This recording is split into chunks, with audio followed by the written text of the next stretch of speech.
ప్రైజ్లాడండి. తిమోతికి రాసిన పత్రిక 2వ అధ్యాయం 1 కాడ నుంచి. మనము సంపూర్ణ భక్తియు మాన్యతయు కలిగి నెమ్మదిగాను సుఖముగాను బ్రతుకు నిమిత్తము అన్నిటికంటే ముఖ్యముగా మనుషులందరి కొరకు ప్రార్థించవలసి ఉన్నదండి.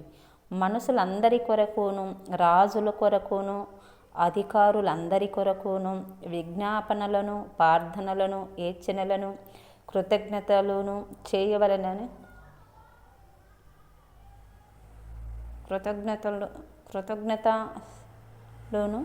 చేయవలనని హెచ్చరించుచున్నాను. ఇది మంచిదియు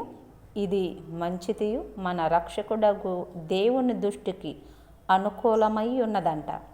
అందరి కొరకు ప్రార్థన చేయటం దేవుడు దృష్టికి అనుకూలముగా ఉన్నది.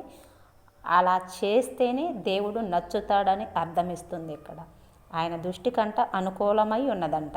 అందరి కొరకండి, రాజుల కొరకు, అధికారుల కొరకు, భక్తిహీనుల కొరకైనా, భక్తుల కొరకైనా, రాజుల కొరకైనా అందరి కొరకు విజ్ఞాపన చేయాలి. మనం ఆలోచన చేసి ఖచ్చితంగా ప్రతి వారు ఎవరు ఏ ఆలోచనతో ఉన్నారో, ఎవరు ఏ స్థితిలో ఉన్నారో అనే అందరి కొరకు ప్రార్థించటమే దేవుడికి ఇష్టమై ఉన్నది, ఆయనకు అనుకూలముగా ఉన్నదంట. అలా చేస్తే దేవుడు ఆలకిస్తాడంట. నిశ్చయముగా మనతో ఉన్నవారు, మన చుట్టూ ఉన్నవారు ఖచ్చితంగా సంతోషంగా ఉండాలి. ఆ సంతోషంలో నేను ఉండాలి. ఆమేన్. మనతో ఉన్నవారు సమృద్ధి కలిగి ఉండాలి. ఆ సమృద్ధిలో నేను కూడా ఉండాలి. ఆమేన్. అది దేవుడికి ఇష్టమైన కార్యం అని చెప్తున్నాడు ఇక్కడ పౌలు గారు రాసిన పత్రిక. కొంతమంది దేవుడి దృష్టికి వాళ్ళు మటుకే ప్రేమగా వాళ్ళకు సంబంధించిన వాళ్ళ సంఘం నిమిత్తం మాత్రమే ప్రార్థన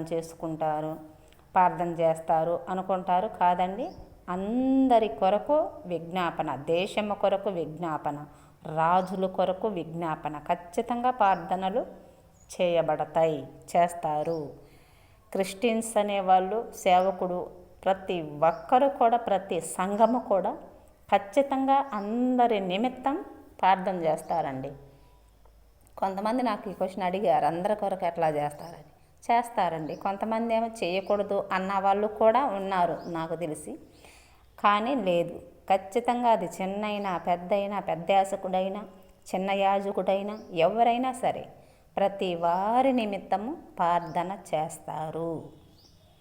అది అన్యుడైనా సరే, క్రిస్టియన్స్ అయినా సరే, ముస్లిమ్స్ అయినా సరే, భూమి మీద ఉన్న ప్రతి ప్రాణి సంతోషముగా ఉండాలనే మానవాళి జన్మెత్తినప్పుడు మానవుడు, నాతో పాటు నా సహోదరుడు ఖచ్చితంగా ప్రశాంతంగా మంచి జీవితం జీవించాలి.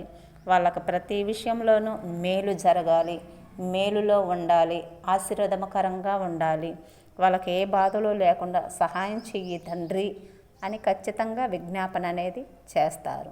ఆమేన్.